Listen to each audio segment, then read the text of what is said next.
অনেক জোশ ছিল মুভি, উড়াধুরা গানটা তো বেস্ট ছিল, খুব ভালো লাগছে। এই ঈদুল আজহায় ওয়ান অফ দ্য বেস্ট। করা ভাই করা। ওয়েটিং ফর তুফান 2 তুফানের মতো হয়েছে। অনেক ভালো। আন্ডারওয়ার্ল্ডের যে একটা ডার্ক সাইড আছে সেটা খুবই ভালোভাবে ফুটিয়ে তুলেছে রায়ান রাফি। লাস্টের টুইস্টটা অনেক ভালো লেগেছে, সবাইকে আমি আমন্ত্রণ করবো যে হলে এসে দেখো। আমার কাছে কপি মনে হয়নি। গল্প, সাকিব খানের এক্সপ্রেশন, তার যে একটা হাতের মুভমেন্ট, ইভেন মানে সিগারেটটা ধরার যে মুভমেন্ট, মানে অসাধারণ। মানে এই সাকিব খান এতদিন কোথায় ছিল? আমি বলবো যে হচ্ছে সাকিব ভাইয়াকে আরো ভালো ভালো ডিরেক্টররা আরো ভালো জায়গায় ইউজ করবে। আমরা আমার মনে হচ্ছে এখন পর্যন্ত শ্রেষ্ঠ মুভি। গাজী রাকায়েত, চঞ্চল চৌধুরী এরা খুবই ভালো অভিনয় করছে, আর সাকিব খান তো নাম্বার 1। অ্যানিমেল, তারপর ডাঙ্কি, সবগুলার মিক্স। আমার কাছে কপি মনে হয়নি, বাট মেকিং খুব ভালো ছিল, সবকিছু অনেক ভালো ছিল। রাফি ভাই পরিচালক, তো প্রত্যাশা ছিল যে একটা অন্য ভিন্নধর্মী গল্প হবে। মানে আমরা সাধারণত বাংলা সিনেমা যেটা দেখি যে প্রতিশোধমূলক, যে বাবাকে মেরে ফেলছে, প্রতিশোধ নিচ্ছে 20 বছর পর, এই টাইপের কোনো কিছু না। মানে টোটালি একটা আন্ডারওয়ার্ল্ডের মানে একটা জগৎ, যেটা বাংলা সিনেমা এর আগে কখনোই আসেনি বা দেখানো হয়নি। This is the first time Rafi নিয়ে আসলো, রাফি ভাই। এবং শাকিব খান যে আসলে একজন ভালো অভিনেতা সেটা খুব ভালোভাবেই ফুটে উঠেছে। Shakib Khan is back.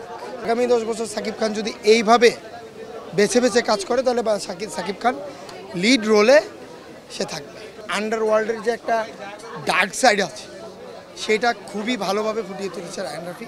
এবং শাকিব খানের অভিনয়, আমি শুধু এতটুকু বলতে চাই, ইন্টারভেলের পরে দুর্ধর্ষ মুভি। আমার মনে হয় পয়সা উসুল, বাচ্চারা খুব মজা পেয়েছে এবং খুব চিৎকার করেছে সিনেমা দেখার সময় বিভিন্ন দৃশ্যে। তুফান দেখতে আসছি, প্রথমত রায়হান রাফির ছবি আমি মিস দেই নাই আজ পর্যন্ত, কোনো কাজে বাদ দিই না। দ্বিতীয়ত চঞ্চল চৌধুরী আছেন। তৃতীয়ত এটা যে টিজার এবং ট্রেলার দেখলাম, তাতে আমাদের যে গুণী অভিনেতারা আছেন, সবাই চরিত্র অভিনেতা যারা অভিনয় করেন টিভিতে, ওনাদেরকে সবাইকে একসঙ্গে পাওয়া একটা বড় ব্যাপার।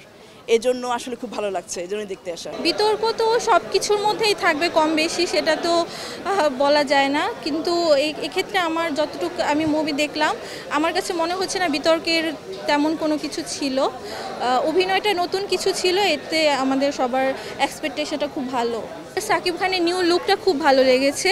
আমরা তুফান মুভিটা দেখতে আসছিলাম, বাট আমরা অনলাইনে টিকিট কাটিনি, তো আসার পরে টিকিট পাইনি, টিকিট পাই নাই। তো আজকে চলে যাচ্ছি, ইনশাল্লাহ আগামীতে যখন টিকিট পাবো তখন এসে দেখবো। সাকিব ভাইয়ের জন্য আসছি, দেখার জন্য। এই নতুন সাকিব খানকে নতুনভাবে আবিষ্কার করলাম। আমার মনে হয় অভিনয় শৈলী আগে থেকে অনেক গুণ ভালো, দেখার মতন। এবং মুভির শেষে যে মানে এন্ডিংটা যেটা ছিল, একটা টুইস্ট ছিল, এটা দারুণ।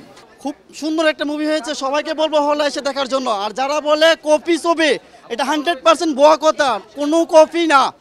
সবাইকে বলবো হলে এসে দেখার জন্য, দেখে মন্তব্য করার জন্য। খুবই ভালো লাগছে, খুবই ডিফারেন্ট ধরনের গ্যাংস্টার ছবি।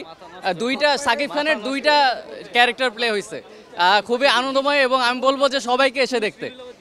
এই ঈদুল আজহায় ওয়ান অফ দ্য বেস্ট। খুবই চমৎকার একটা সিনেমা ছিল, আমি সাকিব খানের ফ্যান হয়ে গেছি আসলে। সাকিব খানের অভিনয় খুব ভালো ছিল, আর লুকটা ভালো ছিল, মানে ভালো, আলহামদুলিল্লাহ। অনেক অনেক ভালো একটা মুভি দেখলাম। তুফান 2 আবার আসবে, অনেক দেখার ইচ্ছা থাকবে আর কি। লাস্টের টুইস্টটা অনেক ভালো লেগেছে, সবাইকে আমি আমন্ত্রণ করবো যে হলে এসে দেখো।